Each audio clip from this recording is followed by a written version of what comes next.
नमस्कार, मी श्वेता अंकले. तरुण भारतच्या न्यूज बुलेटिनमध्ये आपल्या सर्वांचे स्वागत. आता पाहूया ठळक घडामोडी.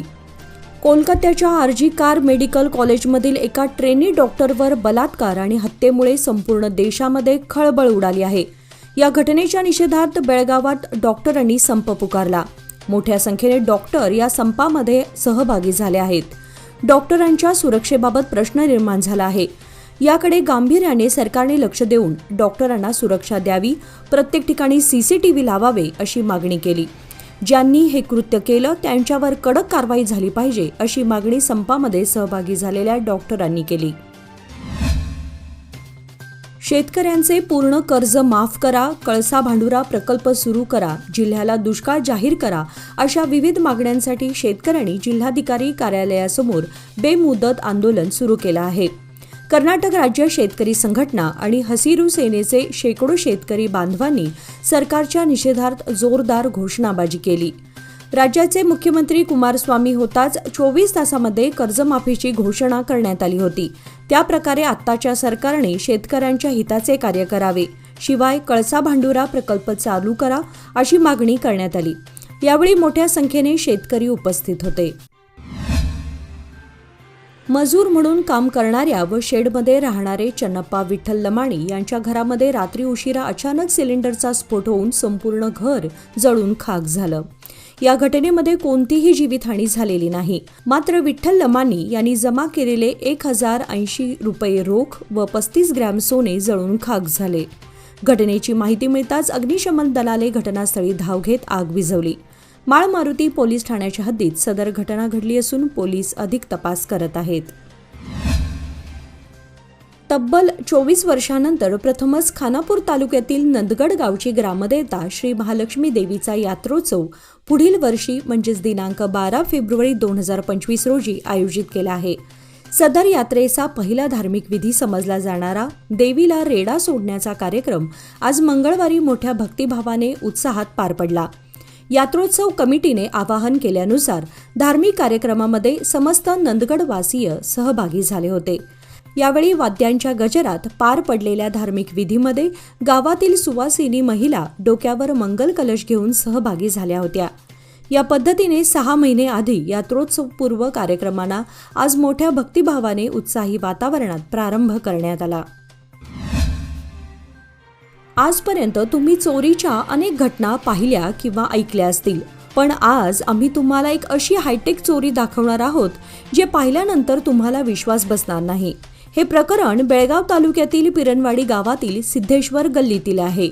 इथे एका चोरट्याने चक्क घरासमोर ठेवलेला पाण्याचा बंब बिनधास्त अवघ्या 30 सेकंदात उचलून घेऊन गेलाय. या चोरीच्या घटनेचा व्हिडिओ घरासमोर बसवण्यात आलेल्या सीसीटीव्ही कॅमेऱ्यात कैद झालाय. सध्या या घटनेचा व्हिडिओ सोशल मीडियावर व्हायरल झालाय. बेळगाव जिल्ह्यातील सौंदत्ती शहरामध्ये असलेल्या हॉटेलमध्ये कुकरचा स्फोट झाल्याची घटना मंगळवारी समोर आली आहे. यामध्ये 9 जण जखमी झाले असून यामधील 5 जण यादगिरी येथील तर 4 जण बेंगळूरमधील असल्याचे प्राथमिक माहितीमध्ये समोर आलं आहे. जखमी झालेल्यांना उपचारासाठी हुबळी रुग्णालयात दाखल करण्यात आलं आहे. या घटनेमध्ये हॉटेलचंही मोठ्या प्रमाणात नुकसान झालंय. विनायकनगर येथे सोमवारी मध्यरात्री 3च्या सुमारास घरासमोर लावण्यात आलेल्या दुचाकी जाळण्याचा प्रकार घडला आहे. या घटनेमुळे विनायकनगर परिसरात खळबळ माजली आहे. विनायकनगरातील 3रा क्रॉस परिसरामध्ये हा प्रकार घडलाय. काही अज्ञातांनी हा प्रकार घडवून आणला असून यामुळे दुचाकी जळून भस्मसात झाल्या आहेत. त्यामुळे मोठे नुकसान झालं आहे. हा प्रकार घडवून आणणाऱ्यांचा शोध घेऊन त्यांच्यावर कठोर कारवाई करण्याची मागणी येथील रहिवाशातून होत आहे. तसेच या भागामध्ये पोलीस गस्त वाढवण्याची गरज देखील व्यक्त होत आहे. बेळगाव कृषी विभागाच्या वतीने पंचनामे वेगात सुरू करण्यात आले आहेत. जुलै महिन्यामध्ये झालेल्या सलग आणि धुवाधार पावसामुळे बेळगाव जिल्ह्यामध्ये साधारणतः 41,700 हेक्टर क्षेत्र पाण्याखाली गेलं आहे. त्यानंतरही सलग पाऊस सुरू होता. धरणांमधून देखील विसर्ग होत असल्यामुळे नद्यांची पातळी कमी होण्यास वेळ लागत असल्याने शेतकऱ्यांच्या पिकांचं नुकसान झालं आहे. त्यामुळे फार मोठ्या क्षेत्रामध्ये गेले काही दिवस पाणी थांबून होते. या सर्व क्षेत्रांचे अतिवृष्टी पंचनामे करण्याचे मोठे काम कृषी विभागावर आहे. या कामाला गती येणं आवश्यक आहे. भात, ज्वारी, हरभरा, काळे हरभरे, मका, भुईमूग, सूर्यफूल, सोयाबीन, कापूस आदी पिके पाण्याखाली राहिल्यानं खराब झाले आहेत. या सर्व पिकांचा पंचनामा सुरू असल्याची माहिती शिवगौडा पाटील यांनी दिली आहे. 15 ऑगस्ट स्वातंत्र्यदिनी राष्ट्रप्रेम व देशभक्ती वाढावी म्हणून राष्ट्रध्वज मोठ्या अभिमानाने देशभर फडकवले जातात. मात्र हेच राष्ट्रध्वज त्याच दिवशी रस्त्यावर, गटारीमध्ये किंवा कचऱ्याच्या पेटीत तसेच फाटलेल्या अवस्थेत दिसून येतात. प्लास्टिक ध्वज असल्याने नष्ट होत नाहीत. ही विटंबना अनेक दिवस पाहावी लागते. एवढेच नव्हे तर मास्क, टी-शर्ट, अन्य वस्त्रांच्या माध्यमातून मोठ्या प्रमाणावर राष्ट्रध्वजाचा अवमान करण्यात येत आहे. हा अवमान रोखण्यासाठी उच्च न्यायालयाच्या आदेशाचे तसेच उपलब्ध कायद्याचा वापर सरकारने करावा अशी मागणी हिंदू जनजागृती समिती खानापूर यांच्या वतीने करण्यात आली.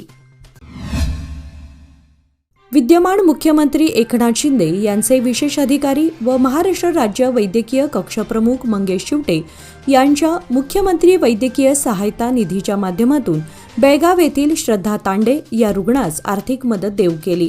मध्यवर्ती महाराष्ट्र एकीकरण समितीचे सरचिटणीस माजी महापौर मालोजीराव आष्टेकर, खजिनदार प्रकाश मरगाळे, रमाकांत कोंडुस्कर यांच्या हस्ते त्यांच्या नातेवाईकांना मदत स्वाधीन केले. यावेळी प्राचार्य आनंद आपटेकर, प्रशांत भातखंडे, अनंत पाटील हे उपस्थित होते.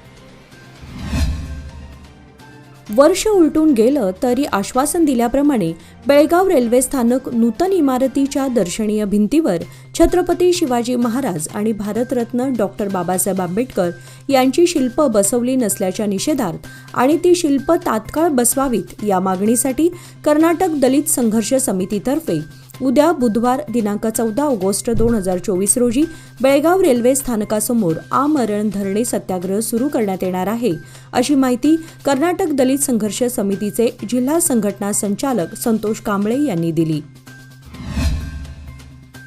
भारतीय हॉकी संघाने पॅरिस ऑलिम्पिक 2024 मध्ये कांस्य पदक पटकावल्याने हॉकी बेळगावच्या सदस्यांनी बेळगाव नगरीमध्ये विजयोत्सव साजरा केला.